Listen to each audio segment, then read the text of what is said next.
23 দিন পর সকালবেলা আজকে সকাল 10:30 নাগাদ ঘরে ফিরেছেন পাকিস্তানে আটকে থাকা আমাদের বিএসএফ জওয়ান পূর্ণম কুমার সাউ। সেটা নিঃসন্দেহে সকালবেলা একটা গুরুত্বপূর্ণ খবর ছিল, কিন্তু আরও একটা সত্যির খবর, আনন্দের খবর আমাদের জন্য অপেক্ষা করছিল আজকে বিকেলের দিকে, সন্ধ্যার দিকে। আপনারা জানেন যে বেশ কিছুদিন ধরে বাংলাদেশে আটক ছিলেন আমাদের এ রাজ্যের শীতলকুশির একজন কৃষক উকিল বর্মন তার নাম। তিনি বেশ কিছুদিন ধরে বাংলাদেশে আটকে ছিলেন। কেন না, তিনি গত 16 এপ্রিল তার নিজের জমিতে যখন ক্ষেতের কাজ করছিলেন, চাষের কাজ করছিলেন, ঠিক সেই সময় অভিযোগ যে বাংলাদেশের কয়েকজন দুষ্কৃতী তাকে আটক করে নিয়ে চলে যায় এবং পরবর্তীতে তার বিরুদ্ধে অনুপ্রবেশের মিথ্যে মামলা দিয়ে বাংলাদেশের জেলে তাকে আটকে রাখা হয়। সেই উকিল বর্মনকে আজকে বাংলাদেশের কোর্টে জামিন দেওয়া হয়েছে এবং জামিন পেয়ে অবশেষে উকিল বর্মন ভারতবর্ষে তার দেশে তার নিজের ঘরে ফিরছেন। নিঃসন্দেহে একই দিনে সকালবেলায় যখন পূর্ণম কুমার সাউ, যাকে পাকিস্তান আটকে রেখেছিল, কবজা করেছিল, তিনি ভুল করে সীমান্ত পেরিয়ে ওপারে একটা গাছের তলায় বসে খানিকক্ষণ বিশ্রাম নিচ্ছিলেন, ঠিক সেই সময় পাক রেঞ্জারদের হাতে বন্দী হয়েছিলেন পূর্ণম কুমার সাউ। অবশেষে 23 দিন পর পূর্ণম কুমার সাউকে আজকে কার্যত ছেড়ে দিতে বাধ্য হয়েছে পাকিস্তান।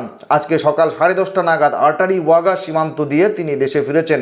এটা নিঃসন্দেহে আমাদের কাছে অত্যন্ত স্বস্তির একটা খবর। তার পরিবারের তরফ থেকে দেশের প্রধানমন্ত্রী, স্বরাষ্ট্রমন্ত্রী সহ এ রাজ্যের মুখ্যমন্ত্রীকেও ধন্যবাদ জানানো হয়েছে। সে খুব ভালো কথা, সবাই মিলে প্রচেষ্টা করে প্রয়াস নিয়ে যদি পূর্ণম কুমার সাউকে দেশে ফেরানো যায়, ঠিক যেমনভাবে দেশে ফেরানো হয়েছিল উইং কমান্ডার অভিনন্দন বর্তমানকে পাকিস্তান ছেড়ে দিতে বাধ্য হয়েছিল। আমরা সকালবেলা প্রশ্ন করেছিলাম যে অভিনন্দন বর্তমান ফিরেছেন পূর্ণম কুমার সাউ, কিন্তু একজন সাধারণ কৃষক পরিবারের লোকজন, কৃষক পরিবারের একজন মানুষ, একজন কৃষক উকিল বর্মন, যথেষ্ট বয়স, সেই রকম একজন মানুষকে, যিনি নিজের জমিতে চাষ করছিলেন, তাকে মিথ্যে অপবাদ দিয়ে তুলে নিয়ে যাওয়া এবং পরবর্তীকালে অনুপ্রবেশের মামলা দিয়ে তাকে আটকে রাখার চেষ্টা।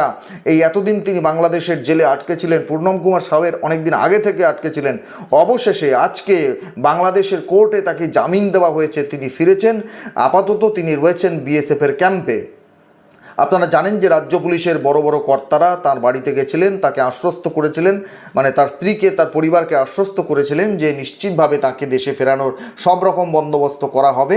আর স্থানীয় সাংসদ জগদীশ চন্দ্র বাসুনিয়া থেকে শুরু করে স্থানীয় বিধায়ক এবং অন্যান্যরা তার পরিবারের লোকজনকে আশ্বস্ত করেছিলেন যে বাংলাদেশ থেকেও ঠিক একইভাবে উকিল বর্মনকে ফিরিয়ে নিয়ে আসা হবে। যদিও বলতে কোনো দ্বিধা নেই যে যেভাবে পূর্ণম কুমার সাউয়ের নামটাকে সামনে আনা এসেছিল যতটা জোরালোভাবে, উকিল বর্মনের নামটা কিন্তু ততটা জোরালোভাবে বা সেই রকম তীব্রতার সঙ্গে সামনে আসেনি। তা সত্ত্বেও ভারতবর্ষের একজন নাগরিক, এ রাজ্যের একজন অধিবাসী কৃষক পরিবারের